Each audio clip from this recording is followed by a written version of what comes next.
Ladies and gentlemen, I'd like to welcome to the show Mr. Colin Hanks. Hey, man. How are you, sir? I'm good. How are you? This is amazing to get a chance to talk to you. Oh, I appreciate that. You walking in, two things just hit me immediately. I'm like, oh my God, you're your dad. And Dexter. Yes. I was just like, that's the guy.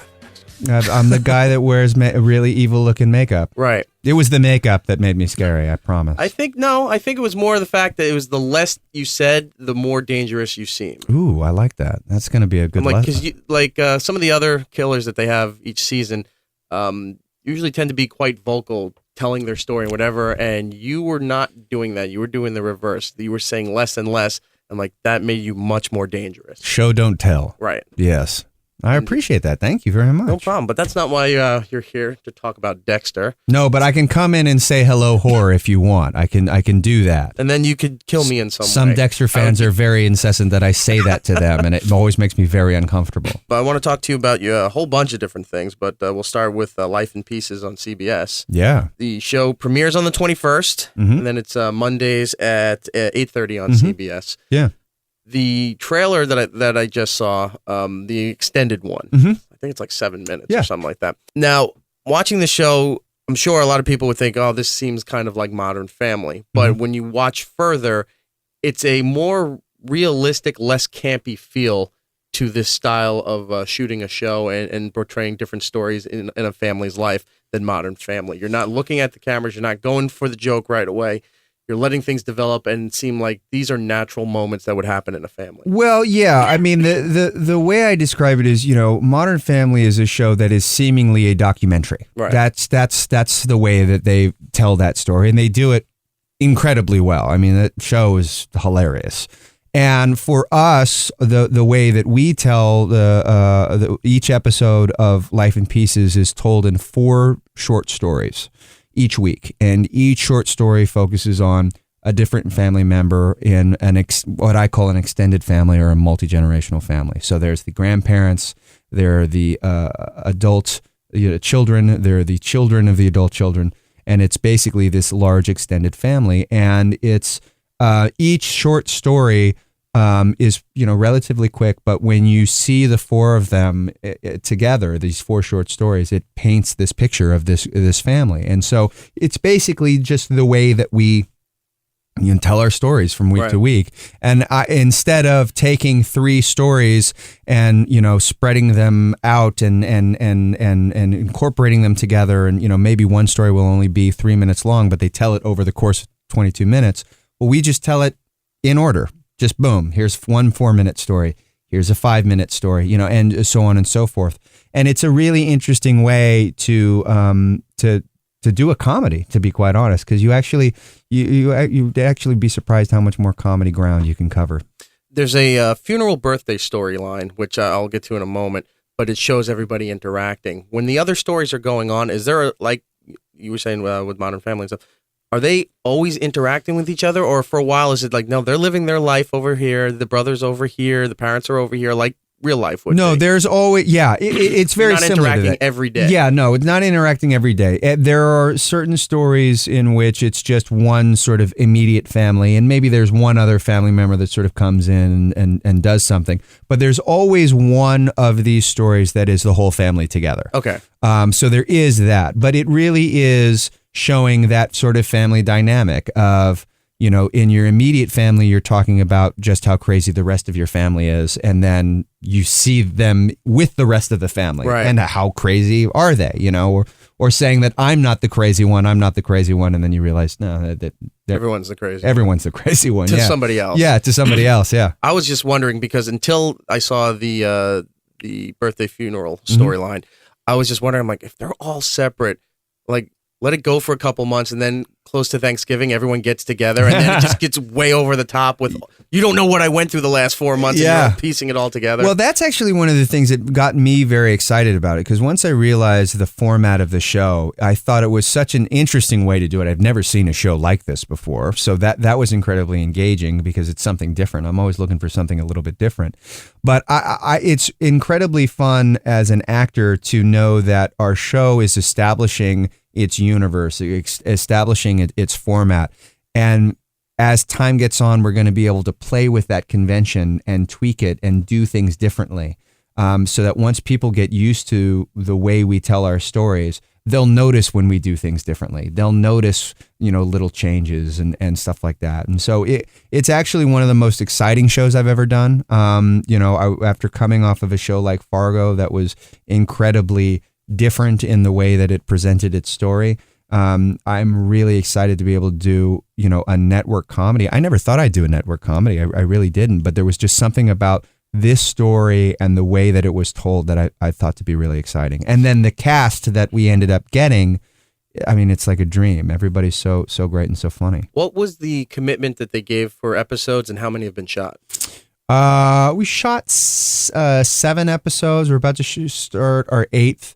And I think we have 12, and then we'll hopefully get. So this will take us right to about Christmas time. Oh yeah, and then see where it picks up in 2016. Yeah. Oh, we'll hit all the different holidays. We'll have a Christmas episode and a Thanksgiving episode, and hopefully we're all gunning for that Easter episode.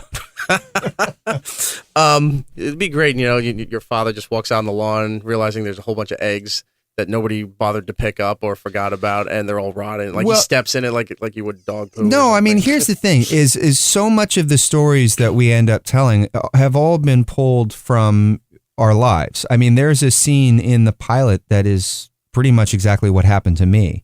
When we shot the pilot, I had a meeting with Justin and Jason, the writer-director, and Zoe Lister-Jones, who plays my wife. And it was just sort of a get-to-know-you meeting. And I told this story about how when my wife and I drove our first kid home, we were basically crying the entire time that we were so happy and it was so incredible and all that stuff. And it wasn't until we walked in through the front door that we realized we were absolutely just scared shitless. And and it was just a funny story that I told. And next thing I know, the next day it's been written into the script, which is very strange because when it's a pilot script, it's that first episode, it's got to be perfect.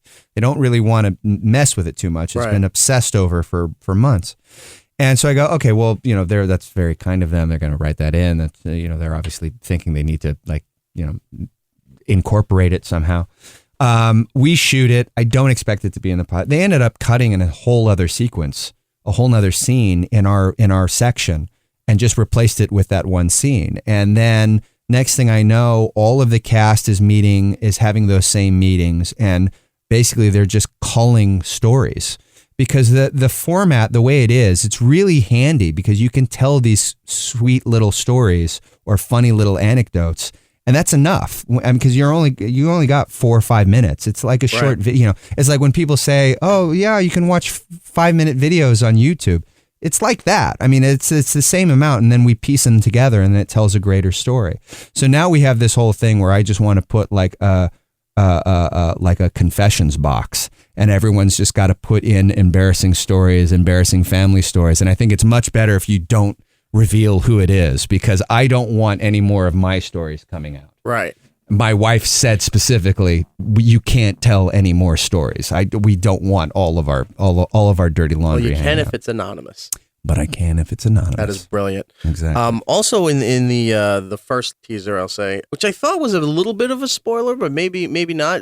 Doing the whole storyline for your father's 70th birthday, and what he wanted for his birthday was his own funeral. Mm-hmm.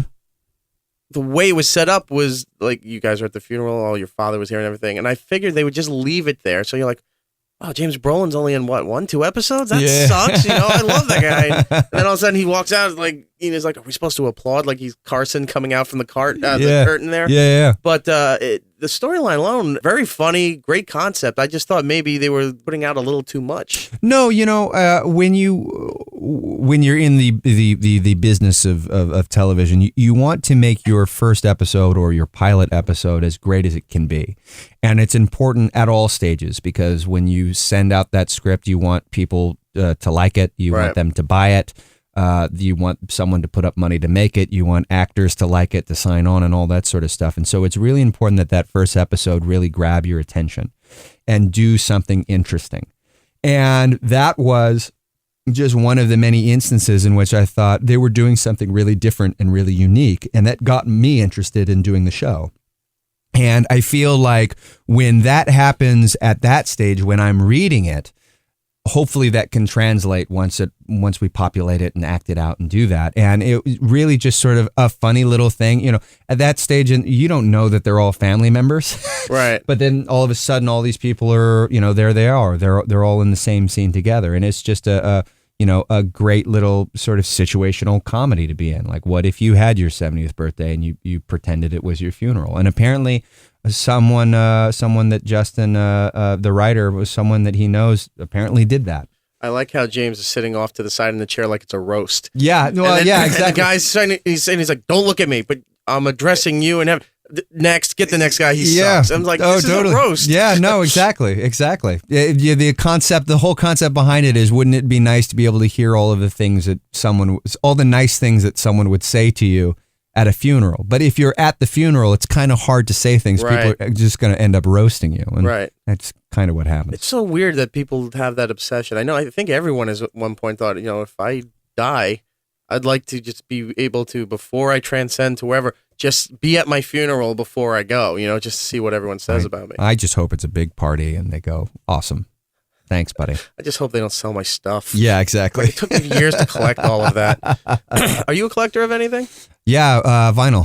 Vinyl? Yeah, records. Yeah, I'm actually very big on that. Well, that's telling considering the documentary you made. Yeah, exactly. Well, exactly. I mean, it was one of the things that I when I shoot on location, I bring a portable turntable with me. So it forces me to go out to all the different record stores wherever I am, and then I label the records. I label each record with the city I bought it in, so my collection is from all the different places that I've been. You collect more as storytelling of your life journey rather than just for, like, some people just think anything vinyl is God, they buy that. Or some people think that, I love my music, but it needs to be on vinyl. You're doing all of that plus telling yourself where you've been. Yeah, well, one of the things that I sort of realized, and I sort of knew this even before we started doing the All Things Must Pass, the Tower Records documentary, I always, when I would buy a record that meant a lot to me, and I call everything records, album, CD, whatever. Right. But when I would buy a record that was important to me, I would somehow remember where I bought that. Oh, I bought that one at the Tower Records on 16th and Broadway, or I bought that at the Beat, or I bought that at Freak Beat, or any number of these places. And the older I got, I realized that one of the things that I would do when I'd get into a new town that I didn't know is I'd go to different record stores. And once I started collecting vinyl, and I was very late on the vinyl thing. I didn't really start until around 2005, 2006. Which is, way past. Way past. Yeah. I just sort of realized that as I was going to get older, I was probably going to forget these things. And so how about I just label them, and it's just a cool little thing to do. Why did that mean something to you, though? To know where you bought it and what city it was in? I don't know. I just remember these things, and it ended up being just like a weird OCD thing. I'm not sure. But now that it's a part of it, I don't know. There's always I feel that there is something. Obviously, there's something very tactile about buying records or buying CDs, whatever. And there is also something about truly having a collection to be able to pass on. And I don't know. It's just a cool, weird thing that I mean, when I give my kids my records, they'll throw half of them out. Right. But at least they'll have this cool thing where they go, oh, well, Dad bought this one in Iowa. Okay. I'm kind of waiting on my dad. My dad has a very extensive record collection. Vinyl. Word this carefully. You're waiting for... when my dad wants to actually give it up. There you go. Okay. Vinyl. He even has some old records from his dad. I think they were 78s or something like that. The small ones. He has a bunch of them, and they're all in the old boxes with the paper sleeves, and and for the most part, in fairly good condition. That's considering right. People didn't know how to collect stuff way back when. And he was also one of the guys that had all these really expensive baseball cards, and his mom did throw them out because there's old black and white photos where he's on the floor. Going through sorting through them, and then he came home from school one day, and his mom just threw everything out. Oh. But he has all this vinyl here. He used to work in the music industry, so he had a lot of stuff that had these special seals pressed on them that were just for radio stations, just for advanced screenings to promoters and things like that. So that's the kind of stuff where I'm thinking of it more now as art, like because I get the frames and I'll hang it up on the wall and look at it rather than. I know people love vinyl, love to play vinyl, but I wasn't one of those guys. But I've been surrounded because of my dad. Yeah. So I have some kind of appreciation for it. I think more of a art than actual audio format. Yeah, it's one of those scenarios where it's just it's a niche thing. Obviously now, I always say that being a music fan now is not bad. Yeah. It's actually one of the best times to be a music fan. You will never hear the word like, "Oh, I'm sorry, that's out of print." Right. You're not going to be able to find that record. It's a great time to be a music fan, not a good time to be a collector. Yeah, exactly. You really have to seek things out and do your homework. You got to want it. And the way I always sort of look at it, it's like punk rock, man. Like you got to find that stuff that you're passionate about. No one's just going to give it to you, or just not everyone's going to be talking about the one thing that you like. So you got to find your passion and go for it. The film that we're talking about is All Things Must Pass. It comes out on October 16th. You directed it. It got a lot of great buzz at South by Southwest, which is the perfect place to debut to show everybody, check this out about the music industry, and everyone went nuts for this thing. A lot of buzz on the thing. You got a lot of great artists in there. You had Elton John, Chris Cornell, Chuck D. Unfortunately, we interviewed Chuck D. We interviewed Chris Cornell, but unfortunately, we found out that we had a lot of story to tell in a very short amount of time, so they actually didn't make it, which is weird to say. But yeah, we got Elton John, Dave Grohl is in it, Bruce Springsteen. Saw Springsteen in it. Yeah. Dave Grohl's story is the perfect thing that sets the tone, because his line was that I used to work at Tower Records because it's the only place I could get a job with the hair that I had. Yeah. Because he didn't want to change, and they said, you fit the look of what we want to push. Yeah. But to have somebody that iconic in the rock industry come in and say, I used to work there, I want to do this film, and talk about it. And he brings up a great point. He doesn't understand why it's not around anymore. Yeah. Like we know the Napster and things like that really took a big chunk out of the music industry and actual physical copies. Yeah. Because younger kids today don't want that. But I think if you still had a store and it was done the right way, people like being social in that kind of concept. Some people don't like going to Target and Walmart, but they'll go to a proper music record store, a bookstore. Yeah. I always talk about pining for the days of the video store. Yeah. Like I always loved the hunt of going in. Will it be there? Do they have the new game? Oh, they only have 2 copies. They're both out. Put me on the list. Call me when it's coming in. Just like the music stores do. You're all out of this? Yeah, we only got 6 copies. Take my phone number. Call me when it's coming in. I'll run down and buy it. Yeah. I miss those days. No, there is definitely something about in this day and age. There is this, I want this thing and I need to get it right now. This sort of impatient, right? Or even I want this one thing and I need it 5 seconds ago, that kind of thing. And with Tower was a really interesting place to shop and a really, really amazing place to work. And there was just so much about this company that I found to be just really fascinating once you sat down and really examined it, and the fact that, Dave Grohl used to work at Tower because it was the only place that he could work when they didn't have a dress code. He could look whatever he wanted. That one little fact I found to be really interesting, because when you think about it, what if Dave Grohl had to go get a job somewhere where they forced him to wear a suit and tie and they forced him to cut his hair? Now, Dave Grohl's probably not going to go do that. But that would have definitely changed the way Dave Grohl, it would have changed his life. Yeah. And so there are all of these little things that Tower did that made the company so special, that made the company unique. And by the way, this is a company that started out in 1941 in a drugstore in Sacramento. I mean, no one knows that really.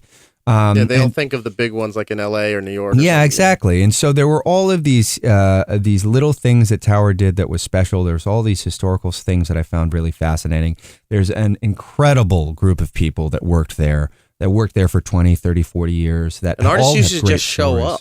Yeah, it wasn't an event to like come down and see such and such. He's going to sign his new album. It was a place. They got into town and they would just go there to see what else was out there other than their stuff. It was a place for everybody to hang out. Right. Whether you were a musician, a movie star, or if you were just someone that was just looking to kill some time. You know what I mean? And one of the things that I really wanted to do was to, help celebrate that and tell people why Tower was so special and why it was so unique, but also pop that bubble and give people a better understanding of the fact that it really wasn't Napster and the internet that killed Tower. There were a lot of different things. Right. That contributed to it over a long course of time. And I think when you're actually really able to sit down and explain that to people, it's inherently interesting. And it's really interesting once you've gotten to know the people, that worked for the company and you are able to see what really happened. And, hopefully the people that watch the movie, they sort of get to know these characters and they get to like them and root for them. And then when they see, what happened at the end, hopefully they feel bad for them, feel something. I'm running out of time with you. Two quick things before you go. Yeah. The reason why I asked about collecting stuff is I'm a big collector of a bunch of different things. To the point where a couple years ago, I'm like, all right, I need to focus on one, maybe two things because there's too much stuff. I had to get it all out of my house. The reason why I was asking about that is about a year or so ago, your father did an episode of The Nerdist with Chris Hardwick. Yes. And the way they got him on the show was that your dad collected old typewriters. Yes. And they found this really antique typewriter that they sent him. And your father wrote this nice letter back to him and agreed to come on. And I just thought that was amazing that, no matter what you think of people in Hollywood and famous actors and, your father being this iconic figure, that he has these really adorable human qualities. It's like he collects typewriters. Yeah. It's like, why would you collect typewriters? Yeah. He's fascinated. Yeah. Were they around your house growing up and stuff? Like, is there a lot of them? Oh yeah, no, there's a lot. He keeps them all at his office now. Oh, okay. No, I think there's. Oh man, I mean, I think there's about 300 in his collection. Wow. It's reached a trouble stage. For sure. But it's great. Yeah, no, there's something, again, I don't know. We're sort of fascinated with old technology, I guess, with me and records and him with typewriters. We just sort of, we're old school like that. Well, you're saving your vinyl, like you said, to pass along to your family. Yeah. What are you going to do with the typewriters? I don't know. Yeah, I don't know. I'm not sure. I mean, I started, I bought a few on my own and then I realized, no, it's much better to just go ask him, like, hey, can I borrow one every now and again? And I just sort of swap them out I got like a library card, with the typewriters. Yeah, I'm not sure. You put down a deposit in case it's damaged. Yeah, but you know what? I did do, I have sort of cross-pollinated the two because now I used to write out on the little labels that I put on my records. I used to write it out in my handwriting. But then I went to an Uber level and I started typing them out on typewriters. So all of my labels are typewritten on typewriters. So it's sort of this weird cross-pollination. I'm sure my kids are going to collect rotary phones or something like that. Finally, hockey season. Yes. 2 weeks away. I know you're a big LA Kings fan. Yes, I am. How do you think you guys are going to do? We're going to do better than we did last year. That much I know for sure. Going for the Blackhawks. Yeah. Hey, listen, what an awesome rivalry it is. It's truly, it is a great time to be a hockey fan and an even better time to be an LA Kings fan. Well, good luck with that. Hope it works out for you. Life in Pieces, which is the TV show on CBS, premieres the 21st of September.